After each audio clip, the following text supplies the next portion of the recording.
31 ઉજળતા તસ્કરો વિદેશ ગયેલા વેપારીને ત્યાંથી 7.22 લાખની ચોરી. જામનગર રોડ પર ગાંધી સોસાયટીનો બનાવ. સોનાના દાગીના અને રોકડ ઉઠાવી ગયા. કડકડતી ઠંડી વચ્ચે શહેરમાં આજે 31ની ઉજવણી કરવા લોકો થનગની રહ્યા છે. ત્યારે આજે તસ્કરોએ પણ 31ની ઉજવણી કરી હોય તેમ જામનગર રોડ પરથી ગાંધી સોસાયટીમાં 2 મકાનના તાળા તોડ્યા હતા.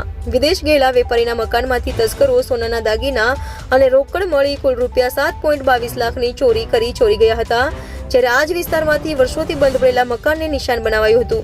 જોકે ફોગટનો ફેરો સાબિત થતા તસ્કરો મકાનમાં તોડફોડ કરી નાસી છૂટ્યા હતા. સીસીટીવી ફૂટેજના એક શખ્સ કેદ થઈ ગયો હોય, જેના આધારે પોલીસે તપાસનો ધમધમાટ શરૂ કર્યો છે.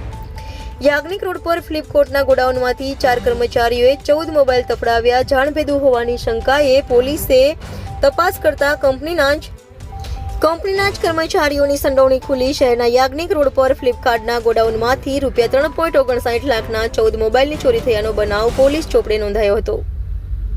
જોકે જાણભેદુ હોવાની શંકાએ પોલીસ તપાસ કરતા કંપનીના ચોર કરતા મોબાઈલ 4 શખ્સોને સકંજામાં લઈ તપાસ હાથ ધરી છે.